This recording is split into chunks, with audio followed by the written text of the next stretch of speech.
Coming up on Tech News Today, how quantum computing doesn't work, why Mark Zuckerberg sweats, and whether or not HP knows what a smartphone is. All that and more coming up.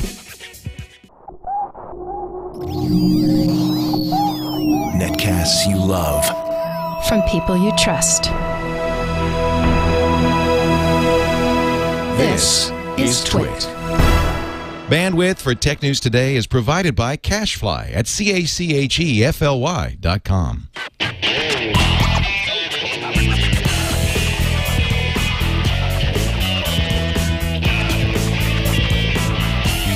This is Tech News Today for Thursday, June 3rd, 2010.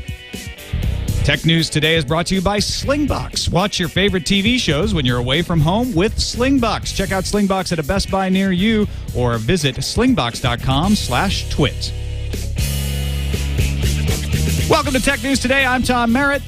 And I am Becky Worley. Behind the board is our excellent producer, Erik Lanigan. Hey, Tom. I'm going to have to come up with new adjectives besides excellent.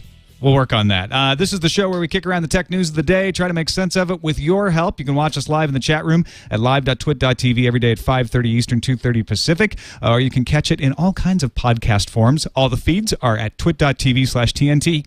Joining us today from the TechStuff podcast at How Stuff Works is Jon Strickland. Hey, John. Hey there. You've got a blue screen behind you. I do. Any minute now, we're just going to key in, shots of a 1920s newsroom going on behind me. That would be fantastic. See, I was going with Starfield, which is totally derivative, but a 1920s newsroom would be perfect. Yeah. I'm all about front page news. All right, let's get into the stories. AT&T has warned a customer that you should not email our CEO, at least according to Engadget. They say that one of their readers tipped them off that he had emailed AT&T's CEO, Randall Stevenson, and then emailed him again. And after the second email, he got a warning. Yeah, a cease and desist letter. Mm-hmm. He actually got a warning that he would receive a cease and desist letter. This seems like just horrendous PR, and I don't know if we have the voicemail that was actually received from AT&T ready to play. Do you guys have it? Yeah, Eric's all. Yeah, we do. He's all on top of it. Let's hear it. Sergio Galante, this is Brent Helland calling from AT&T's executive response team, calling in response to the latest email which you sent to Chairman and CEO Randall Stevenson earlier today, Wednesday, June 2nd. I want to first thank you for the feedback. Going forward, I need to warn you that if you continue to send emails to Randall Stevenson, a cease and desist letter may be sent to you. If you'd like to speak with me, I can be... And it cuts off there. Yeah, because we don't want to give away the guy's phone number, but we tried to contact AT&T. I emailed Randall Stevenson. Is that the wrong thing to?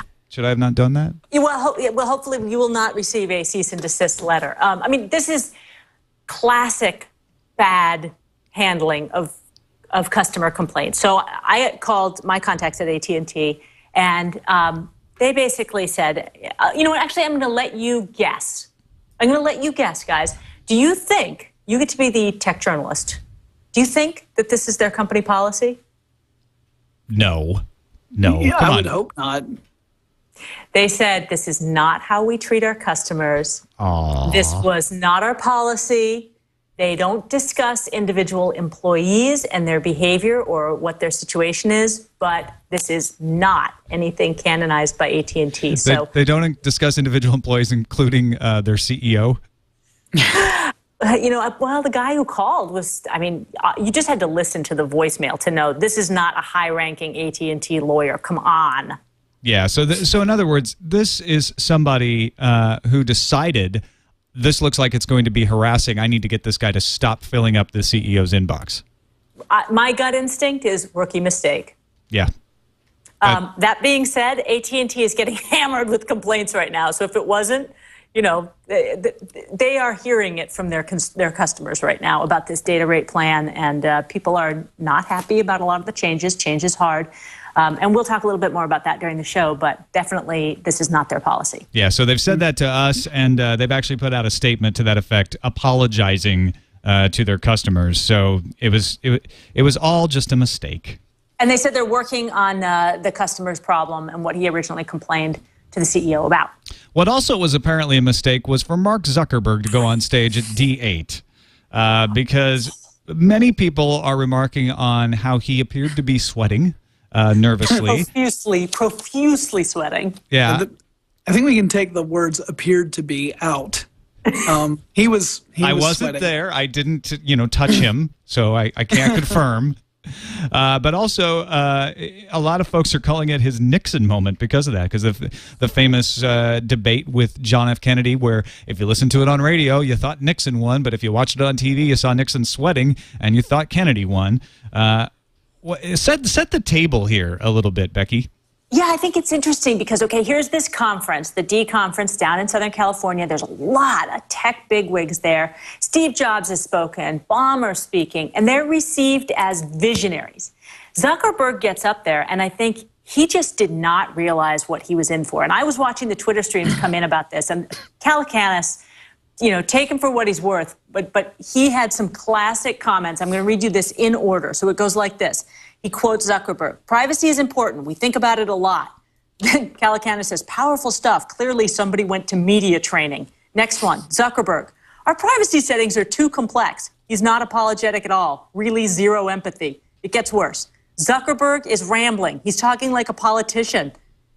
Mossberg making him answer hard questions. He's babbling, literally saying nothing. Wow. Zuckerberg is imploding on stage, sweating, babbling. It's actually kind of sad. And Dan Gilmore and a lot of other people who aren't quite as explicit as Calacanis just said, "Never thought I'd feel much sympathy for Zuckerberg, an amazing talent, but utterly unprepared for the transparency his power now demands." And I think that sums it up. It struck me watching the bits of the video that I did that he is someone who's convinced privacy is dead and that people just need to get over it. But he understands that he can't just come out and say that because it's death for his company. So he does things like he made a comparison to the news feed. When we rolled out the news feed in Facebook, everyone said, well, you shouldn't have opted us into that. And he's like, and see, that turned out fine. And it would have been really horrible if we hadn't opted people into the news feed because it's an essential function. And privacy is just like that. And it's not. They're not the same at all. And that was one of the only actual things he said that had any meaning. The rest of it was total babble. And I think we even have that clip. Do we, Erik? Yes, we do. Making these products that people can share and that people have control and that are simple to do both is this balance, right? An opt-in versus opt-out is one part of that balance. Similarly, when we launched Newsfeed, there was a pretty big backlash around that. I mean, that was actually, per the ratio of Facebook users, 10% of Facebook users were protesting, and a lot of what people wanted was, let us turn it on, or at least, just make it so that people have to choose to turn it on before they can use Newsfeed. Looking back on it, I think Newsfeed is such a critical part of the experience that it would have been pretty crazy if now, when you sign up for Facebook, if you had to choose that you want to turn on each individual one of these features, if Newsfeed wasn't there by default. I mean, there are whole services that all they are now is a Newsfeed. My prediction would be that a few years from now, we'll look back and wonder why there was ever this time when all these websites and applications, whether they're mobile applications or websites, weren't personalized in some way, whether it's through social plugins or Connect or instant personalization or whatever programs other companies come out with. But I just think that the world is moving in this direction where things are going to be designed more around people. And I think that that's going to be a really powerful direction. So what do you think, John? Does that make sense? Is Newsfeed the same as your privacy? I honestly don't think so at all. I think that Zuckerberg here he was really deflecting quite a bit, and he did that throughout the entire interview.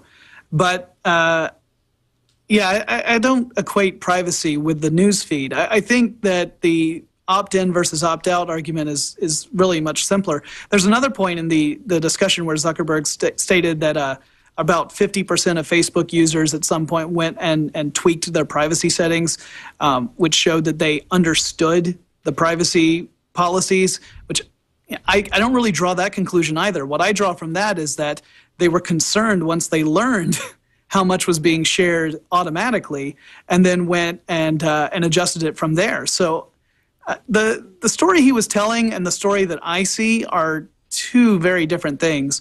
And I would imagine that maybe for the average Facebook user who perhaps isn't as informed, it may not be a big deal. But for anyone who's been paying attention or anyone who's been keeping up with the news, it's much more important. I mean, I know that you see tools now that people are sharing on Facebook that help you see exactly how much you're sharing and how you can go about adjusting those settings so that you're not sharing absolutely everything. Yeah, I don't know. I felt badly for him too. At the same time, I just felt like he was trying to get out of answering any question he possibly could.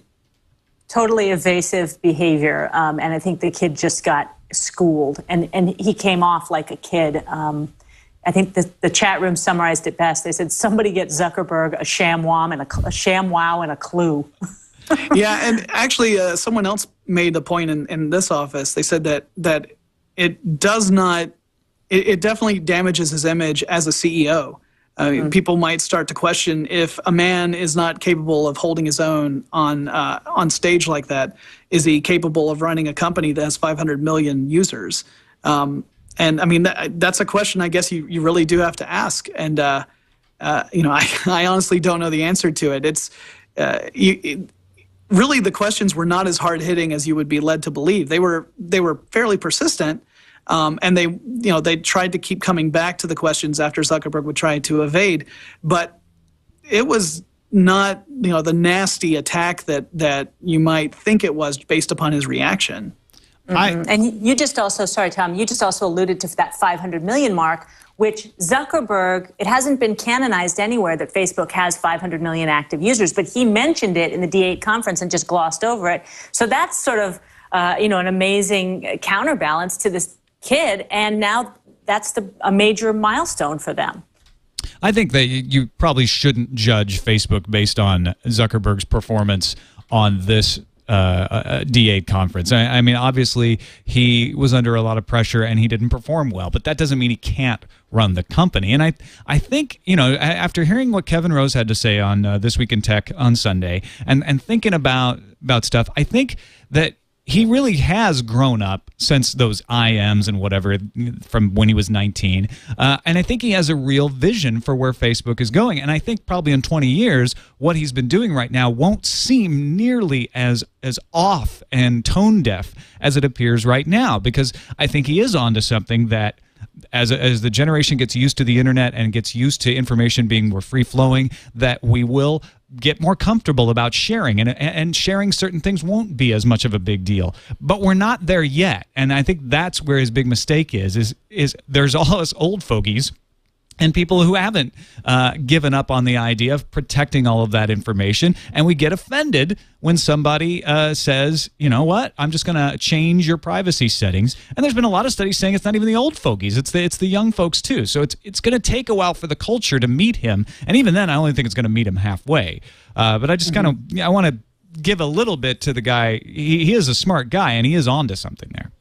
Well, I mean, I look at it, it's very similar to, in my eyes, to the way that Steve Jobs is pushing the HTML5 and kind of poo-pooing the whole Flash situation. It's sort of the same thing in the sense that he's pushing for a future that's not here yet. It's probably where we're all going to end up being, and once we're there, we're going to be happy about it. But we're in a transition phase right now, and until we get there, it's going to be uncomfortable. And it may be that Zuckerberg, kind of like Jobs, some people may feel it's just pushing a little too hard. All right, we got a bunch more stories to get to on Tech News today, but first let me tell you about our sponsor, Slingbox. This episode is brought to you by Slingbox. They let you watch your home TV wherever you go on pretty much any portable device, your iPhone, your iPod Touch via Wi-Fi, BlackBerry, laptops, and MacBooks. What you do is you go to a place like Best Buy, you purchase a Slingbox, you bring it home, hook it up to your television. You put an Ethernet cable with your internet, and you put a plug into the back of your TV, and then you can watch your TV on your mobile phone or your laptop. You head off on a trip, you go to a hotel, you can watch your home TV, watch your shows when they're on at home. So, hey, if you're heading the right direction on the time zone, you could watch them a little early. Anything that's recorded on your DVR, you can watch. Any of the same shows you watch on your TV, you can watch over the internet on your devices. So check out Slingbox at a Best Buy near you or at slingbox.com/twit. Let's talk a little bit about PC Magazine's new 3G and 4G networks test. They've done one of these in the past, and they do a really good job. They have a very stringent methodology for going out and finding out a little bit about what's going on with the data networks around the country. So they take laptops out to a bunch of different places in the country, and they line it all out, which ones they're doing, and then they use modems, and they tell you which modems they're using. If you want to look at that, we'll have that in the show notes. And they test not only the speed, but the reliability. They go through a whole testing script. File downloads, file and packet uploads, web activity, and consistency. Any FTP test that takes more than 60 seconds to transfer a megabyte is recorded as failed. That would translate into 134 kilobits per second, and so that's how they get a reliability score. And how did it turn out, Becky? AT&T fastest, Sprint most consistent. So the numbers are not as diverse as I would have expected. So just let's call this out of 100. I think that's what this is, but the numbers are relative. AT&T on speed, 93. T-Mobile, 83. Sprint 3G, 76. Verizon, 77. That's speed. Consistency, Sprint, 95.9. Then it looks like T-Mobile, 92. Verizon, 88. AT&T, 86.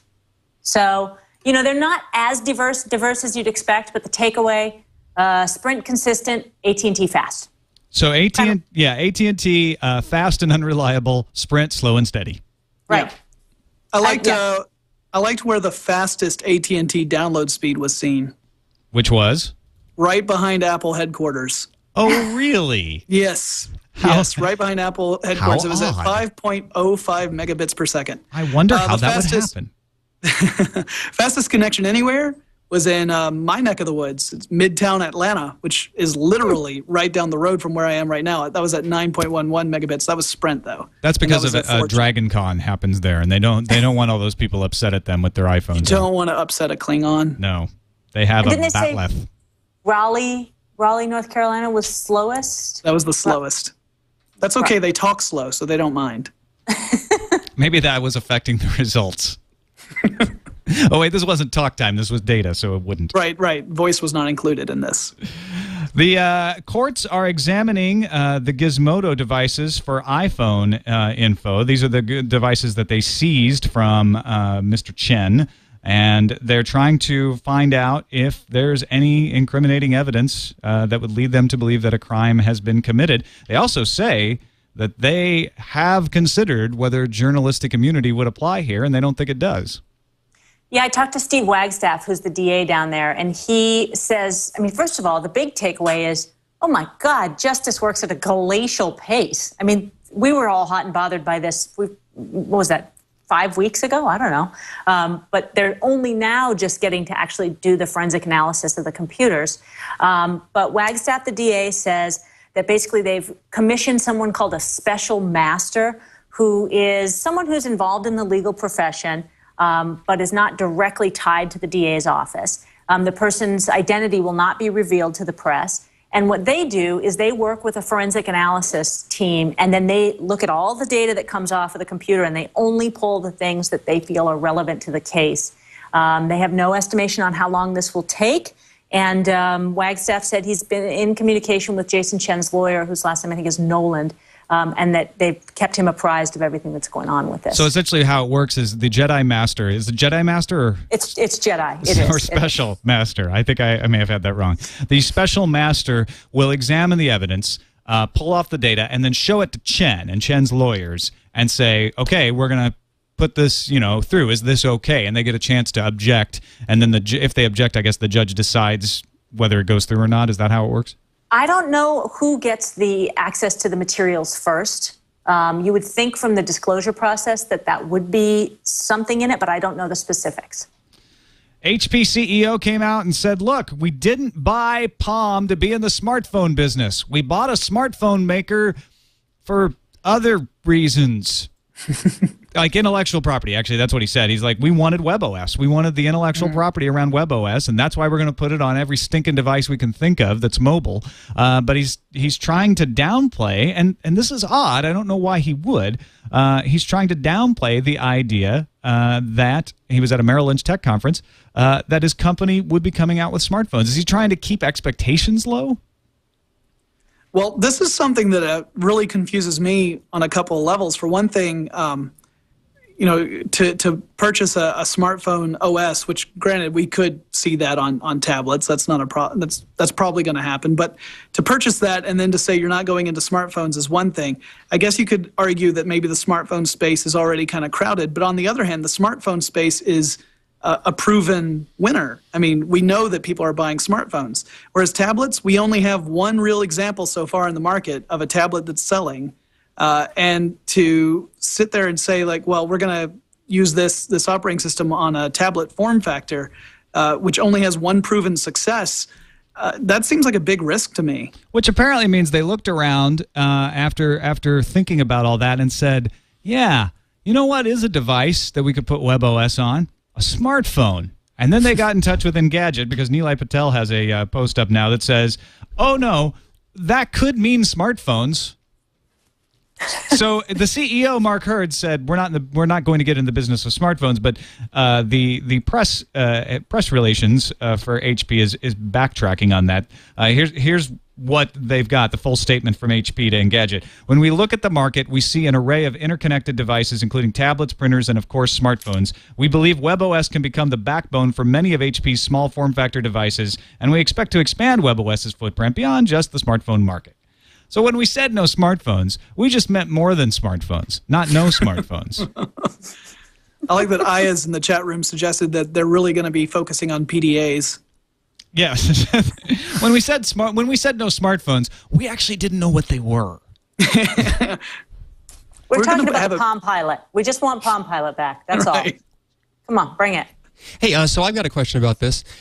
What does HP want with another app store, like another app store ecosystem, another operating system? Why do you think they're unhappy with the offerings from Microsoft, from Google and Android? Why do they need a whole new ecosystem?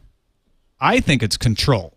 I think it's control, and that they keep talking about intellectual property, and I think there's a lot of patent leverage that they get by buying this stuff. Remember, there's a little scuffling going on between Apple and Palm when the WebOS first came out, and everybody thought Apple was going to stomp down on Palm, and they never really did.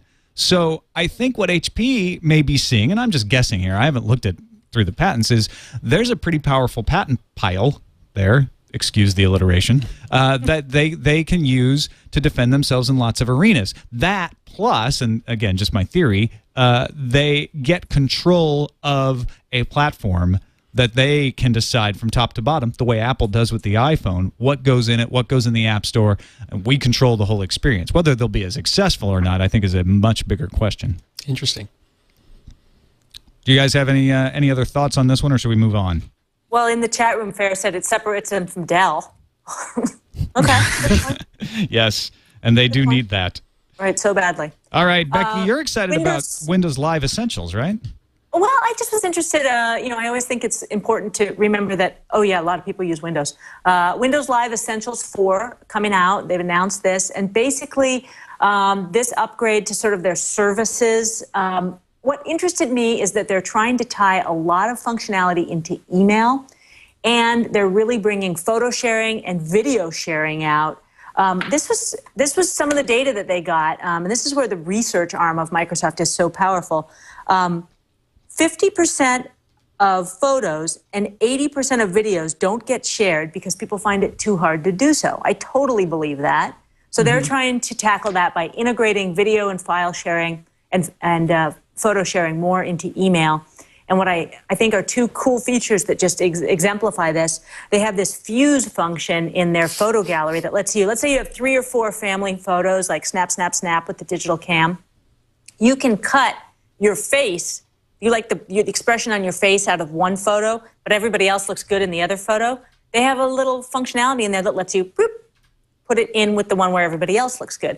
It's just more user-based functionality that's strangely enough, built very seamlessly into a lot of the email sharing functions. And I've always been a huge fan of Windows Movie Maker. I cut in Final Cut Pro, and sometimes I have to use iMovie. I found Windows Movie Maker to be a pretty good product, and they're doing some upgrades there. So I think those are all good things. Oh, yeah. I think so, too. I think Windows Live Movie Maker has turned the corner from back in its XP days when it was whatever it was before it was Windows Movie Maker. I mean, I think they've actually made a fairly interesting and useful product out of this. I don't know that I'll use it for much, frankly. John, have you ever played around with it? No.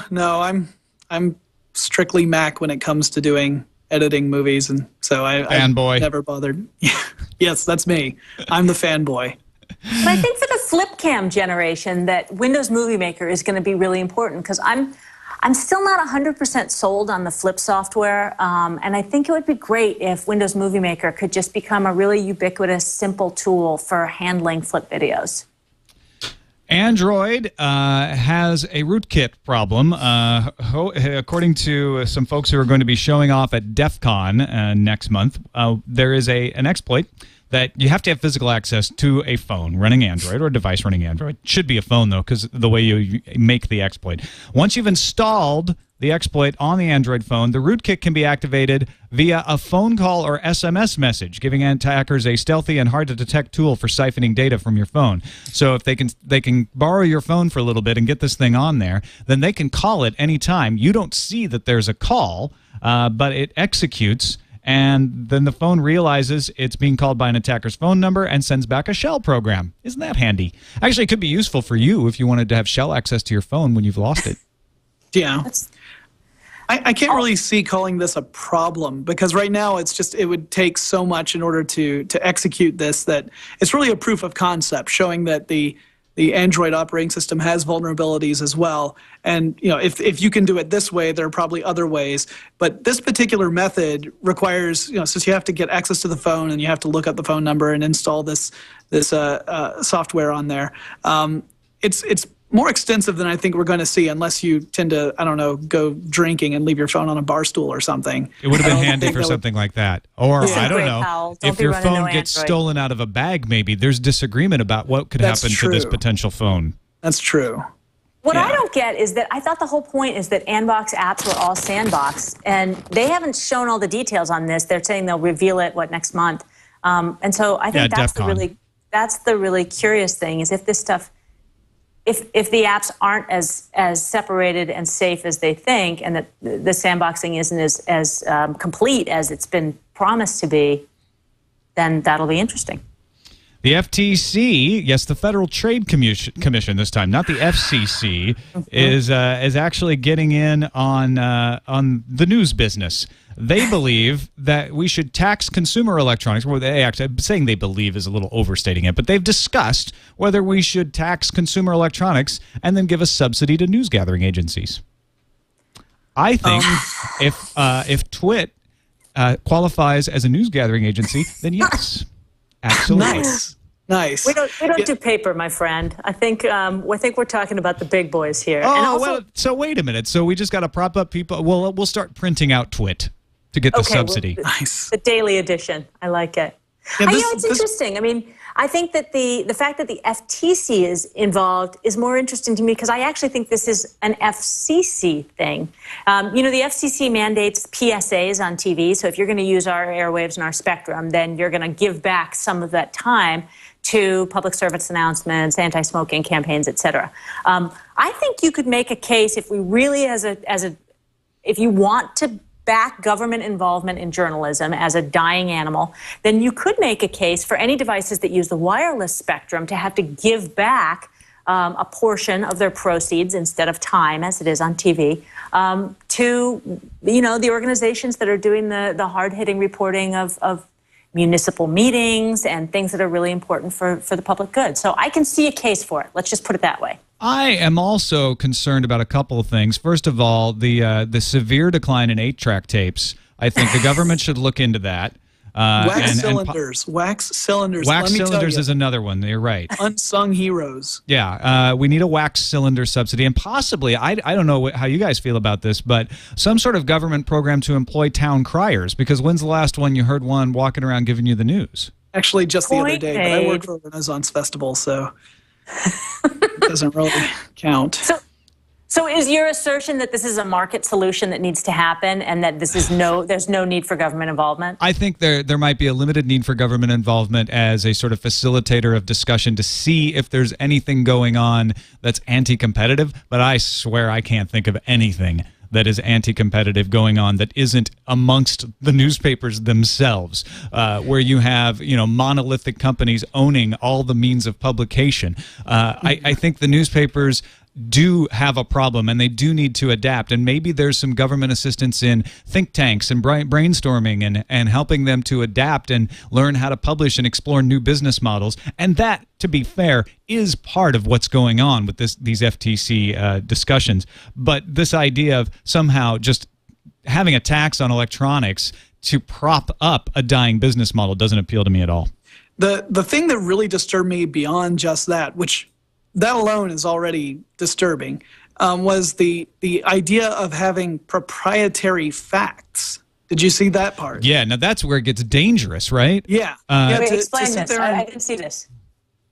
Essentially, the argument is that the agency that would be reporting the news would have pretty much what amounts to a copyright on the facts of the story themselves, not the way you reported the story, but the facts of the story, which means that no one else could report on that same story without permission from the copyright holder. And again, this is again just preliminary discussions where they're talking about possible ways of addressing the problem, but to me, this is a fundamental issue that is it's endangering free speech.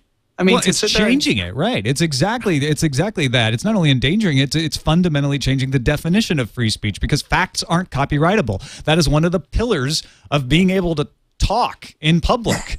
Right. So I would like to talk about this story, but I don't own the copyright to the facts. So sorry. Yeah. So we have to credit for fair use purposes Slashdot, DP Talia, who submitted it to Slashdot, and the New York Post, who is linked to in the Slashdot post, and the government, the Federal Trade Commission. It's going to make fascinating podcasts to have to source everything we do as we go. Oh, that's good TV right there, let me tell you. That's what I'm saying. All right, real quickly, the Canadian DMCA has finally been buffed up, so all you people in Canada can be happy that you're going to get a Digital Millennium Copyright Act sort of thing as well. A lot of it is good stuff. It's getting a lot of bad press, but they are making it legal to time shift, which was not clear in Canada before. Legal to format shift, so ripping CDs is now legal. You can make backups legally of digital works. The statutory damages are actually fairly low, $100 to $5,000 Canadian in cases of non-commercial infringers. It's now legal to make mashups, which we in the U.S. actually don't have a clear right to make mashup. It's all under this kind of nebulous fair use thing. You can make temporary copies, so when you have something in RAM while you're playing it, that's not a copy that's illegal, that's cleared. And parody was given an exception in the fair dealing, which is their version of fair use. So lots of good stuff here, except they're still doing what the U.S. does in this law and saying if you circumvent copyright to do any of these things, you've broken the law. Right. So you can make a backup copy of a DVD as long as there's no DRM to protect from that DVD from being copied. So it's almost giving you the right to do something, but effectively saying you'll never get a chance to do it because the DRM is going to be standing in the way, and it's against the law to try and circumvent it. So it's almost lip service, really, to that particular issue. Laws matter, but not when people won't follow them. The bill remains open to amendment, so if you're in Canada and you want to write your member of parliament, you might want to do it quickly and hope that you can sway them into perhaps changing that restriction, because it has caused numerous problems, as you've heard discussed regularly, I'm sure. All right, what's on the calendar, Becky? Tell us what's going to be happening this week. exciting things happening.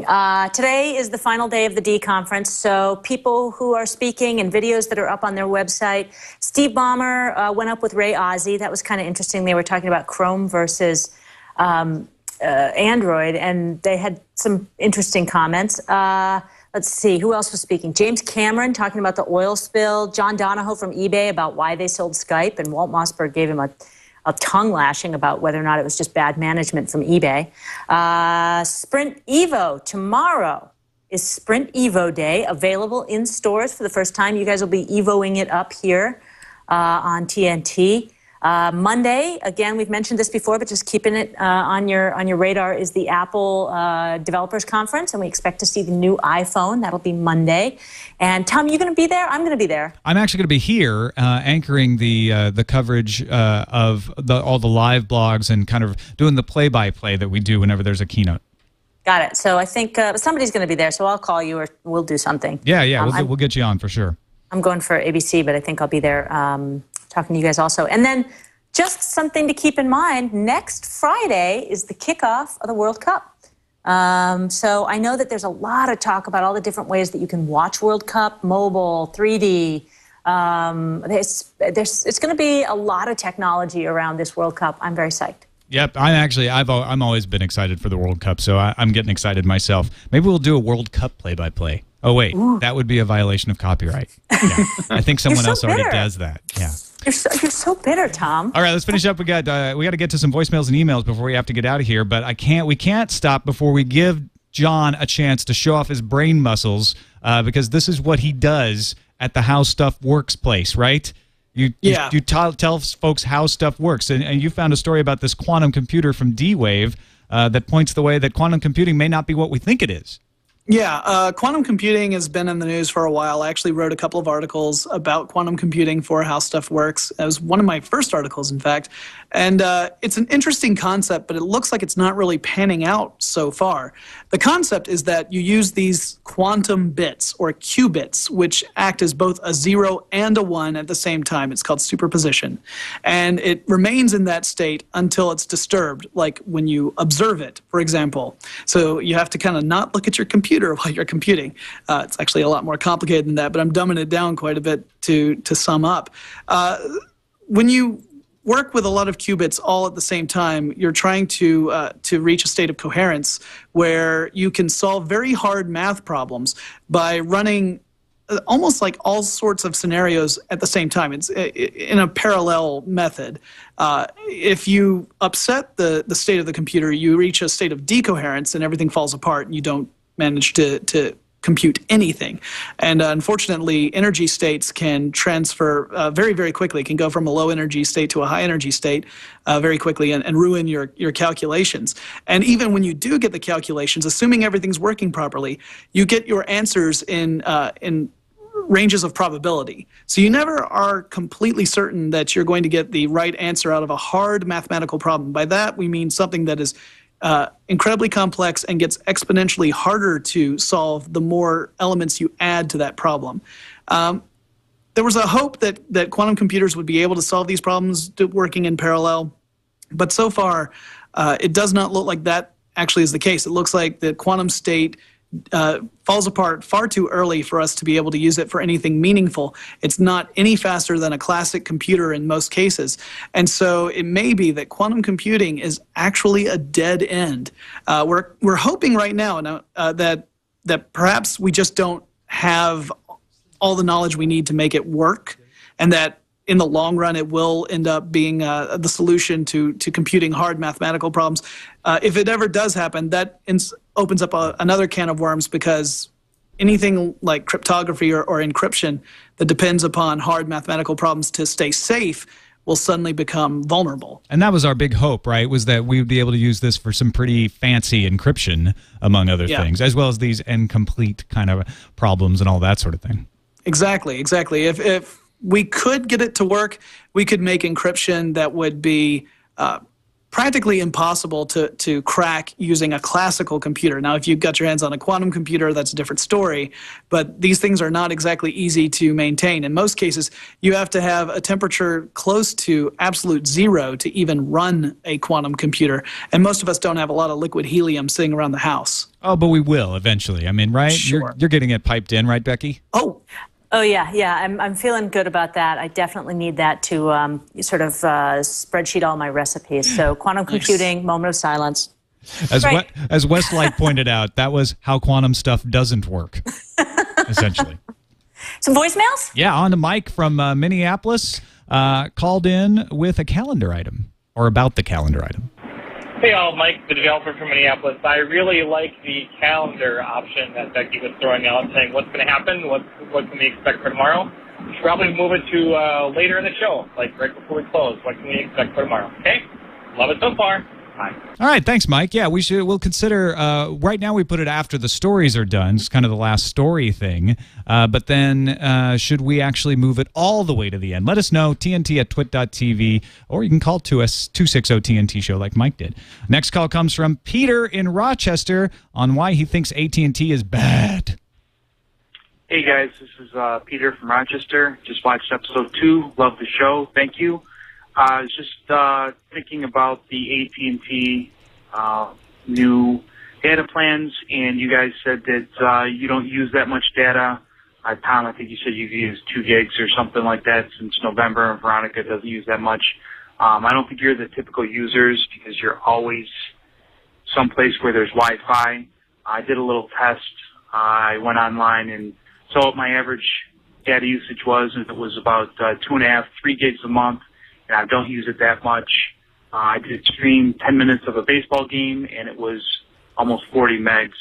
So I think with Netflix coming out, Pandora running in the background with the next update of the OS, and all the other apps that we're going to be running, pushing movies and streaming stuff, AT&T is definitely making out with this cutting their data usage, or the cap. Thanks a lot. Love the show. Talk to you soon. Bye. Very scandalous. AT&T making out with data usage. Peter from Rochester, first shout out to Central New York. Those are my people. And secondly, he makes an amazing point, which is we live in a really wired place. We're not road warriors. Our data consumption is probably very minimal compared to his. And we got a lot of feedback about the AT&T data plan, and people were very emotional about it. This is a hot button for consumers. And a couple things I want to point out about this. One, AT&T has a new calculator out. I just put the link in the chat room. And Tom, you say it'll be in the wiki? Yeah, it'll be in the wiki after the show. I find that calculator to be kind of useless because you have to estimate all kinds of stuff that you don't really know, like how many attachments do you send per month and how big are your emails. But at least it's an effort, right? I think it's an effort, and it takes it more from a user perspective and in more of a qualitative perspective. So you basically use these little sliders to try and guesstimate how much you're using your phone for and what you're using it for, and then what plan you should get. I think it's interesting for people who have no clue and don't have a basis point from which they can look at their past usage. All right, let's hurry up and get out of here for Maxwell's house. But first, one more email. Becky, we got one, and this is along the lines of the AT&T talk. Right. This is from Dan Ficker in St. Paul, Minnesota. Considering the iPhone data plans, I'm all right paying $30. What annoys me is paying $40 for the 450 minutes of talk time per month. That's the smallest phone plan that AT&T was giving at least a year or two ago. And he basically says, come on, cut me a break. I don't talk that much. Give me a better rate on my voice. Good point. Yeah, totally. So these are a couple of good points, which we talked about a lot of the good things. Becky pointed out a lot of the good things yesterday, but there's still, it doesn't work for everybody, and the voice thing is being totally ignored, and I think they're glad about that because they're going to make a lot of money on that part that people just don't really pay attention to anymore and don't use in nearly as large an amount as they used to. Yeah, definitely. I don't know if you guys have all done the bill analysis with something like MyValidas, which will really give you an assessment of if you're overpaying. It's unbelievable the amount of people that are overpaying for the voice minutes they're actually using. MyValidas.com, really useful. That's $5 you'll spend. Jon Strickland, thanks so much for joining us. We appreciate it. Tell folks where they can find more of what you do on the net. Well, you can find all the articles I write over at www.howstuffworks.com. And we have a blog as well, blogs.howstuffworks.com. That's the TechStuff blog and all the other blogs that we have. We've got the podcast of TechStuff that publishes twice a week. And you can find us on Facebook and Twitter as well. So come on, find me, please. Excellent. And Becky, I'll see you again on Tuesday, right? You shall. And maybe Monday from Apple. All right. Yeah, we may talk to you Monday from Apple. Tomorrow it'll be me and Sarah Lane and Ayaz Akhtar coming at you with Tech News Today. So definitely don't miss that. That's going to be a lot of fun. Don't forget, you can find our show notes from the wiki. Just click through from twit.tv/TNT. Our email address is tnt@twit.tv. And of course, you can call us 260-TNT-SHOW. We'll see you next time.